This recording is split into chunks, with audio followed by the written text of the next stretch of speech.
Hello friends, welcome to spicy food lower. இன்றைக்கி நம்மளோட சேனலில் ரொம்பவே கிறிஸ்பியான கோவக்காய் வறுவல் எப்படி செய்கிறதுன்னு பார்க்க போகிறோங்க.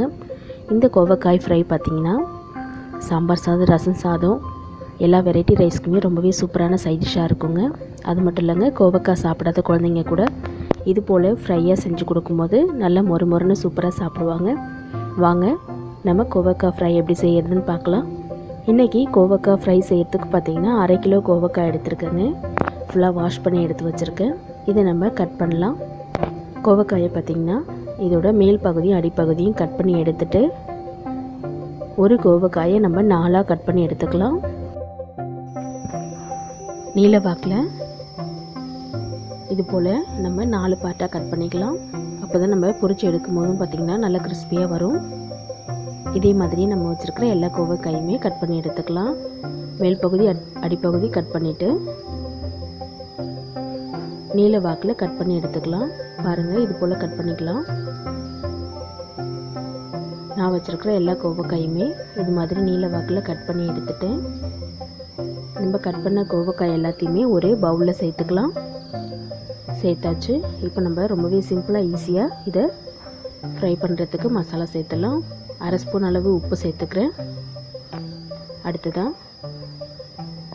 மஞ்சள் தூள் 1/4 டீஸ்பூன் அளவுக்கு சேர்த்துக்கலாம். மஞ்சள் தூள் சேர்த்துட்டு இப்போ இதில் குழம்பு மிளகாய்த்தூள் சேர்க்க போகிறோங்க. வேறு எந்த மசாலாவும் சேர்க்கலை. குழம்பு மிளகாய்த்தூள் பார்த்திங்கன்னா 3 ஸ்பூன் அளவு எடுத்துருக்கேன். 1/2 கிலோ அளவுக்கு 2-3 ஸ்பூன் சேர்த்துக்கலாம். அவ்வளோதாங்க. வேறு எந்த மசாலாவும் இதில் சேர்க்கல. உப்பு, மிளகாய்த்தூள், மஞ்சள் தூள், அவ்வளோதாங்க. இதை சிம்பிளாக செய்ய போகிறோம். டேஸ்ட் பார்த்திங்கன்னா சூப்பராக இருக்கும். நல்லா நம்ம மிக்ஸ் பண்ணிக்கலாம். உப்பு காரம்லாம் உள்ளே இறங்குற அளவுக்கு இது நம்ம ஒரு 1/2 மணி நேரம் ஊற விட்டுடலாம். தண்ணி எதுவுமே சேர்த்து மிக்ஸ் பண்ண வேண்டாம். மூடி வச்சிடலாம். மிக்ஸ் பண்ணிவிட்டு 1/2 மணி நேரம் கழித்து ஸ்டவ் ஆன் பண்ணிவிட்டு சின்னதாக ஒரு வானல் வச்சுட்டு இது நம்ம பொரிச்சு எடுக்கிற அளவுக்கு தேவையான அளவு எண்ணெய் சேர்த்துக்கலாம். எண்ணெய் சூடாகட்டும். மிதமான சூடானா போதுங்க, ரொம்ப சூடாக வேணாம். மிதமான தீயில் வச்சுட்டு நம்ம ரெடி பண்ணி வச்சுருக்கிற கோவக்காயை கொஞ்சம் கொஞ்சமாக இதில் சேர்த்துக்கலாம். ரொம்ப ஹை ஃப்ளேமில் வச்சிங்கன்னா சீக்கிரமாகவே தீஞ்சு போயிடும். சேர்த்துட்டு நம்ம 2 நிமிஷம் நல்லா இந்த பக்கம் வேக வச்சிடலாம். உடனே திருப்பி விடக்கூடாதுங்க.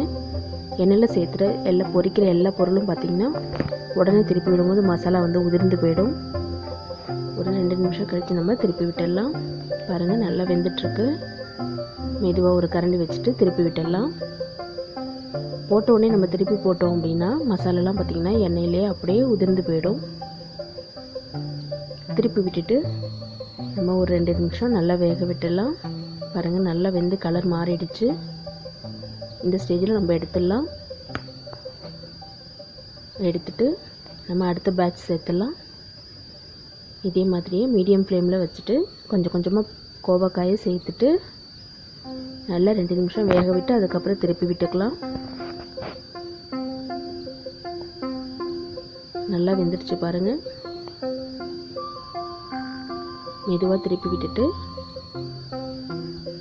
இன்னும் 1 நிமிஷம் வெந்த உடனே நம்ம எடுத்துடலாம். நல்லா பொரிஞ்சிருக்கு பாருங்கள், சூப்பராக. அவ்வளோதாங்க, நம்மளுடைய கோவக்காய் ஃப்ரை ரொம்பவே ஈஸியாக சூப்பராக ரெடி ஆகிடுச்சு நம்மளுடைய சாப்பாட்டுக்கு. இதே மாதிரி நீங்களும் உங்கள் வீட்டில் கோவக்காய் ஃப்ரை ட்ரை பண்ணி பார்த்துட்டு எனக்கு கமெண்ட் பண்ணுங்கள். இந்த வீடியோ பிடிச்சிருந்ததுன்னா நம்மளோட சேனலை சப்ஸ்கிரைப் பண்ணிவிட்டு பாருங்கள்.